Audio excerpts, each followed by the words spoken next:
की कतारें।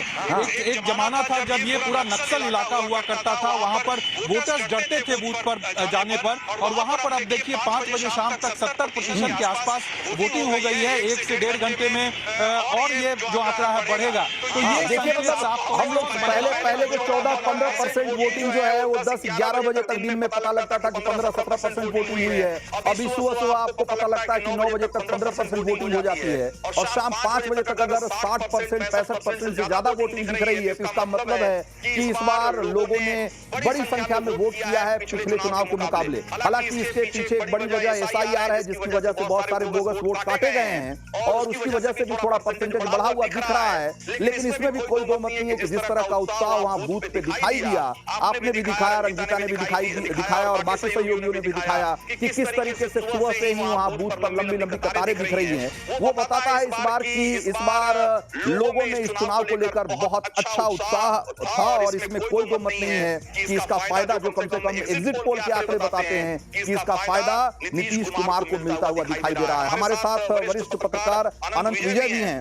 अनंत विजय जी, एक बार फिर से नीतीश कुमार, कम से कम एग्जिट पोल के आंकड़े तो यही कह रहे हैं, और जैसा कि हमने बिहार में दोनों ही चरणों में देखा कि बड़ी संख्या में महिलाएं निकलकर वोट देने के लिए आई, और पुरुषों के मुकाबले किसी भी बूथ पे चले जाइए महिलाओं की कतार कहीं ज्यादा लंबी दिखी, बल्कि कई जगह तो 2 गुनी लंबी दिखी। तो मुझे लग रहा है कि ये महिलाएं नीतीश कुमार के लिए एक बार फिर से वरदान साबित हो रही। रंजीत जी, देखिए, महिलाएं आज सिर्फ 10,000 रुपए की बदौलत नीतीश कुमार के साथ नहीं आ रही है। नीतीश कुमार ने 2005 से, जब वो सत्ता में आए थे, तब से ही महिलाओं को नर्चर किया।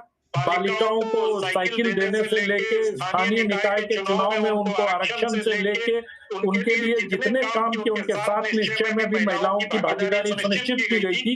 तो ये पिछले 20 साल की जो बच्चियां उस समय स्कूल में पढ़ रही थी और उनको बस्ता और साइकिल मिला था, अब वो माँ हो गई है, उनके बच्चे हो गए। तो उन्होंने उन्होंने पूरी की पूरी एक पीढ़ी तैयार की अपने लिए।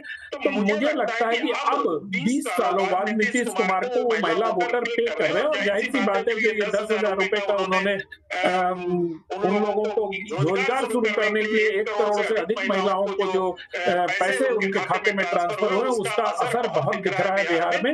लेकिन कुल मिलाकर अगर हम देखें तो जिन आपने सारे रीजन में दिखाए, अगर हम उसमें मगध को छोड़ दें तो भोजपुर और मगध के अलावा बाकी हर जगह, मतलब तिरहुत और जो आपका मिथिलांचल है, उसी में से 2 में से 90 के करीब सीटें हो जा रही है। तो सरकार तो इन्हीं 2 रीजन से बन जा रही है। बाकी मुझे हैरानी सिर्फ इस बात पर हो रही है कि जन स्वराज पार्टी को इस बार इतना माहौल बना था, और अगर उनको